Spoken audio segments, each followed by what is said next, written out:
ការងាររួចរាល់ហើយក៏ចិត្តដល់ថ្ងៃត្រឡប់ទៅខ្មែរវិញដែរចាថ្ងៃនេះមកញ៉ាំអីសិនញ៉ាំអីនៅក្នុងម៉លរួចហើយក៏នាំគ្នាទៅផ្សារចារត់ទិញអីវ៉ាន់ខ្លះដើម្បីយកទៅខ្មែរបងប្អូនណាចាអញ្ចឹងបញ្ញាប់រស់រាន់ចូលបន្ទប់ទឹកហើយចេញទៅញ៉ាំអីនេះមកដល់ផ្សារហើយបងប្អូនចានេះអ្នកលក់គឺសត្វតែប្រុសទាំងអស់ណាស្រុកនេះប្រទេសនេះអត់មានអ្នកលក់ជាស្រីទេចាអ្នកលក់ដូរគឺជាបុរសទាំងអស់ចាបើមានស្រីគឺតែចា10%ទេអា90%ទៀតហ្នឹងចាគឺជាអ្នកលក់ជាបុរសព្រោះគេគិតថាស្ត្រីមានផ្ទៃពោះស្ត្រីរាងកាយទន់ខ្សោយមានមកឈាមរដូវត្រូវធ្វើម្ហូបធ្វើបាយមើលថែកូនអញ្ចឹងស្ត្រីទន់ខ្សោយណាស់គេអត់ធ្វើបាបស្ត្រីទៀតទេគេឲ្យបុរសចេញលក់ស្ត្រីនៅផ្ទះណាបងប្អូន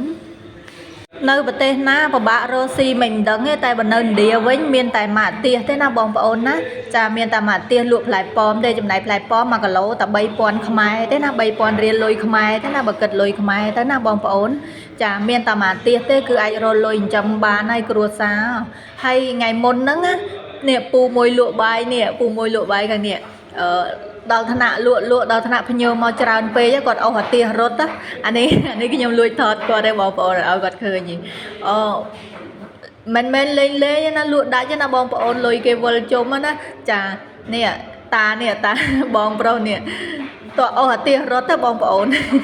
ទោះបីសេដ្ឋកិច្ចគេយ៉ាងម៉េចក៏ដោយលុយគេគឺវិលជុំតែម្ដងទោះបីប្រាក់គេថោកក៏ដោយគេលក់ដើម្បីមនុស្សមាន4វណ្ណៈណាវណ្ណៈទេសកលក៏មានលុយញ៉ាំដែរណាបងប្អូន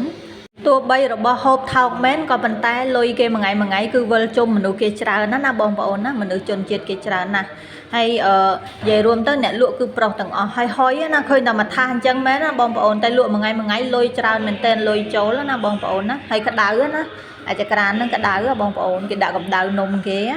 ចាហើយចិត្តដល់ថ្ងៃខ្ញុំត្រឡប់ទៅខ្មែរវិញហើយចាបងប្អូនណានំមួយចាននេះគឺ40រូពីចា40កាក់គេហ្នឹងចាហើយក្នុង100កាក់គឺ$1ចាអរគុណបងប្អូនជម្រាបលាចា